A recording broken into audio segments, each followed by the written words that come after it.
Hello friends, good morning, welcome back to my channel with a new blog. आज হচ্ছে সোমবার আর ঘড়িতে এখন বাজছে 8:45। হ্যাঁ, আজকের ভিডিওটা একটু লেট করেই শুরু করলাম, কারণ সকালের টাইমে যে সমস্ত কাজগুলো থাকে ভাবলাম আজকে একটু কমপ্লিট করে শুরু করি, নাহলে তো সেই হুড়াতাড়া পড়েই যায়। তো সেই কারণে ভিডিওটা আজকে একটু লেট থেকেই শুরু করেছি। তো এনিওয়েজ, চলো আজকের ভিডিওটা আমি এখন থেকেই শুরু করছি, আর তোমরাও দেখতে থাকো সপ্তাহের শুরুর দিন মানে মানডেটা ঠিক আমি কিভাবে কাটাই। তো চলো আজকের দিনটা আমি এখন থেকেই শুরু করে দিচ্ছি। প্রতিদিন 9:30 নাগাদ আমি ভিডিওটা আপলোডে বসাই, ভাবলাম আজকে একটু বসিয়ে দিয়ে তারপরে যাবো চা খেতে। এতক্ষণ ধরে আমি এক্সারসাইজ করে হাঁপিয়ে গেছি, খুব গরম করছে তো, কিন্তু ভিডিও তো করবো, তো সেই কারণে বাবারে এক হাতে কি আর ল্যাপটপটা বার করা যায়?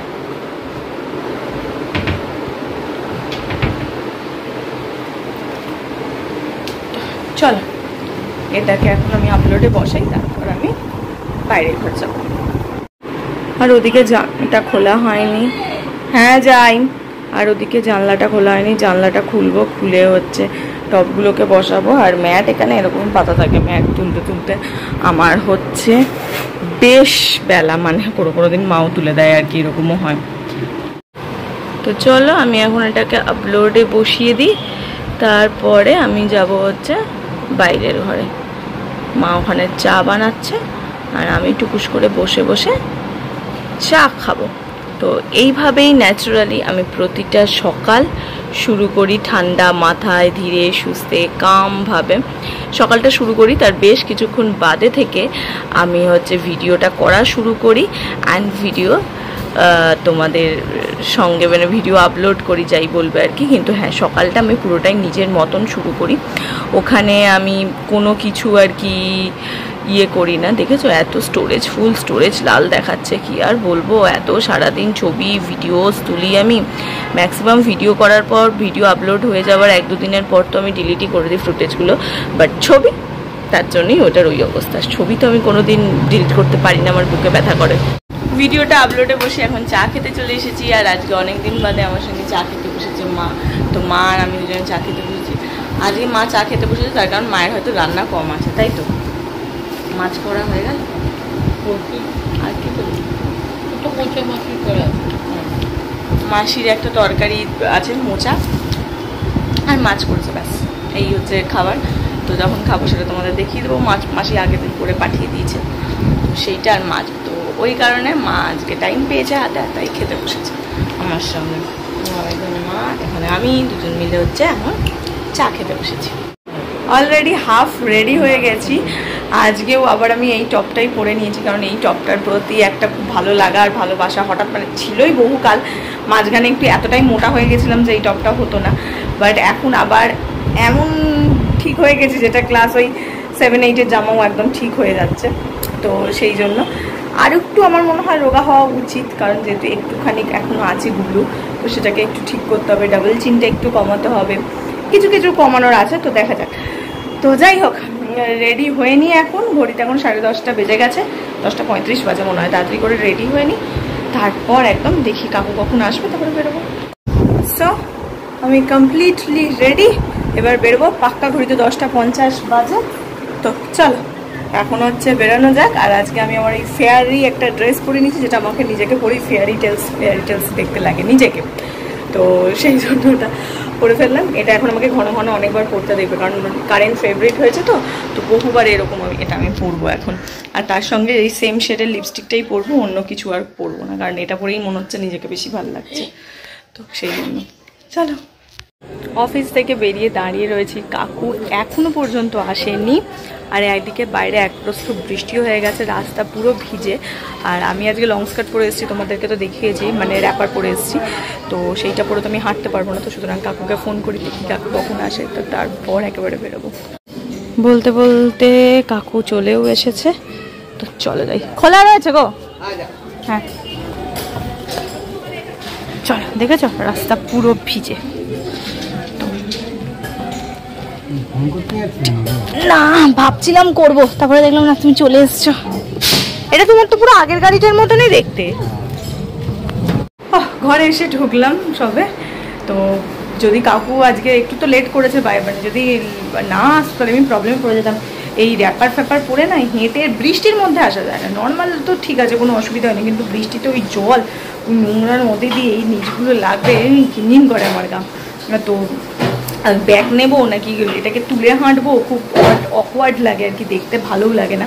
তো সেই জন্য আর কি যাক কাকু এসে গেল ভালোই। আমি বলছিলাম আমাকে বলে তুমি ফোন করতে যাচ্ছিলে, আমি বললাম না না। তো যাই হোক চলো, হাতে জামা কাপড়টা নিয়ে নিয়েছি, তাড়াতাড়ি করে গিয়ে ফ্রেশ হয়নি, বাথরুমে ঢুকবো, গা হাত পা ধুয়ে তারপরে ফ্রেশ হয়ে যাবো। আজকে না প্রচণ্ড ঘুম পাচ্ছে আমার, মানে আমি জানি না কেন, হতে পারে আমার কালকে রাতে একটু ঘুমটা সেই মতন হয়নি বলে। আজকে আমার মারাত্মক ঘুম পাচ্ছে, মনে হয় 10:30 মতন, এই 10:30 বলছি 9:30 বেজে গেছে, ভুলভাল বকছিও আমি। তো খিদাও পাচ্ছে, ঘুমও পাচ্ছে। মা রুটিটা করতে শুরু করে দিয়েছে, রুটিটা করুক। রুটি আমার খেতেও ইচ্ছে করছে না, মাকেই বললাম তুমি একটু করে তাড়াতাড়ি করে খাইয়ে দাও, ব্যাস মা খাইয়ে দেবে আর শুয়ে পড়বো। ভিডিও হয়তো আজকে আর বেশি বড় করতে পারছি না, কারণ ঘুম পাচ্ছে আর কি। আমি না এনার্জিও পাচ্ছি না, আমার চোখ মুখ দেখো, মানে এনার্জিটা একেবারে চলে গেছে, আমি কোনো রকম এনার্জিও পাচ্ছি না, মানে এনার্জি ডাউন, প্রচণ্ড ডাউন হয়ে যাচ্ছে, পাচ্ছি না। তাই কারণে দেখি রুটিটা মা করুক, তারপর দেখছি যতটুকু পারবো করছি। আর একদিন হয় না এনার্জিটা খুব লো হয়ে যায়, আজকে সেরকমই একটা দেয়, সত্যি আমার এনার্জিটা খুব লো হয়ে গেছে, আজকে আর পাচ্ছি না শরীরটা মানতে। মারাত্মক ঘটনা হতে হতে বেঁচে গেল, মারাত্মক ঘটনা মানে সিরিয়াস, মানে হাত পা ভেঙে যাওয়ার উপক্রম হয়েছিল আজকে, আর একটুর জন্য মানে কপাল সহায় ছিল বলে বেঁচে গেলাম। কি হয়েছে আমি তোমাদের একবার দেখাই, তাহলে তোমরা ভালো বুঝতে পারবে। এটা হচ্ছে আমার হ্যান্ড মানে সোপ ডিসপেন্সার, যেটা এখানে আমার হ্যান্ড ওয়াশটা থাকে। এটার মধ্যে এতখানি হ্যান্ড ওয়াশ ছিল, দেখতে পাচ্ছ আমার আঙুল পর্যন্ত এতখানি হ্যান্ড ওয়াশ ছিল, এখন দেখো ফুল ফাঁকা, এর মধ্যে কিন্তু কিছু নেই। এইটা সামহাও কি করে এমনভাবে প্রেস হয়ে গেছিলো যে এইখানটাতে তো পড়েইছে, আর ইভেন এইখানটা দিয়েও দেখছো পুরো ভিজে রয়েছে, পুরো হ্যাঁ স্যানিটাইজার মানে তোমার হ্যান্ড ওয়াশ ভর্তি, পুরোটা পুরো পাপোশ এরকমভাবে ভিজে গেছে শুধুমাত্র এই হ্যান্ড ওয়াশ পরে। আমি জাস্ট বাথরুমে যেতে গিয়ে পুরো মানে স্লিপ খেতে খেতে বেঁচে গেছি, আর এই মানে পুরো এটা ফাঁকা হয়ে গেছে, যতখানি ছিল সব ঝরে ঝরে ঠিক এই নিচটাতে পড়ে গেছে, মানে পুরো একদম শেষ। একটু হলেই আমি পুরো একদম উল্টে পড়তাম, আমরা হাত পাটা ভাঙতো, কিছু তো একটা হতেই। আর এগুলো টাইলস না, খুব মানে স্লিপ খায়, পাথর ফাথর অতটা স্লিপ খায় না, টাইলস যতটা খায়, তো সেই কারণে পড়েছে। আর এমনভাবে দেখাও যাচ্ছে না জলের মতন, আমি বাথরুমে এরকম হতে গিয়ে গেলাম, তাড়াতাড়ি করে ধরে নিয়েছি, তারপরে দেখলাম এই অবস্থা। তো এখন এটাকে ক্লিন করে শুতে হবে। ঘড়ির কাঁটায় রাত 11টা বেজে গেছে এই সমস্ত করতে করতে, তো অনেকটাই লেট হয়ে গেল, ডিনারও হয়ে গেছে। তো চলো ফ্রেশ হয়ে নিয়ে আর কি করবো, মানে এটা ঠিক করবো, করে নিয়ে গরম জল খাওয়া হয়ে গেছে, করে নিয়ে চুলটা বাঁধবো, বেঁধে শুয়ে পড়বো। বাইরে মুষলধারে বৃষ্টি হচ্ছে, খুব ভালো হচ্ছে, যত বৃষ্টি হয় তত ভালো, ওয়েদারটা ঠান্ডা হয়। তো এনিওয়েজ চলো ভিডিওটা আর বাড়াচ্ছি না, দেখলেই তো কী গন্ডগোল হয়ে গেল। এখন এগুলো ক্লিন করে সমস্ত ঠিক করতে করতে ইয়ে হয়ে যাবে, এটা মারাত্মক রকম বিপদের ওখানটা ঠিক করতে হবে এক্ষুনি, নাইলে একদম চিটপটাং যে হবে তার পা আর বাঁচানো যাবে না তাকে। পুরো দেখো না, পুরোটাকে শেষ হয়ে গেছে পড়ে, কখন থেকে পড়েছে কিভাবে, না পড়ছে না দেখে নিয়েছি, কখন থেকে পড়েছে কিভাবে পড়ছে। হ্যান্ড ওয়াশ তো নিইনি আমি, তো অফিস থেকে এসেও তো হ্যান্ড ওয়াশে হাতই দিন যে আমি ইয়ে করেছি, কিছু তো খাইও নিজে, কারণ মাও আজকে আমাকে খাইয়ে দিয়েছে। দেখো কিছু দিয়ে করে ভালো, পাপোশটাও পুরো ধুতে হবে, পাপোশে পাপড়লেও যাবে, সে তো কালকে। হ্যাঁ তো হ্যাঁ এনিওয়েজ যে রাত দেখো আজকের ভিডিওটা লেট করেই রাখছি, আর কি বলবো, একটা বিপদ হতে বেঁচে গেলাম কোনো রকমে, একেবারে শুকনো করতে হবে, বিচ্ছিরি হয়ে গেছে পুরো, পাপোশের তলা ফলা ঢুকে গেছে পুরো। তো আজকের ভিডিওটা এইটুকুনেই রাখছি, তোমাদের সঙ্গে দেখা হচ্ছে কালকে সকালে একটা নতুন ভিডিওতে। তো চলো টাটা বাই বাই, দেখা হচ্ছে কালকে। আর এই ভিডিওটা ভালো লাগলে প্লিজ লাইক শেয়ার আর সাবস্ক্রাইব করে দিও আমার চ্যানেলটা। পুরো বিচ্ছিরি অবস্থা হয়ে গেছে, কখন থেকে হয়েছে জানি না, মানে যদি না দেখতাম, মানে যে কারো পড়তো পাও ভাঙতো হাতও ভাঙতো, বিপদ হতেই হতো, কারণ কি দেখাই যাচ্ছে না এমনভাবে পড়েছে। যাই হোক দেখে নিলাম এই অনেক।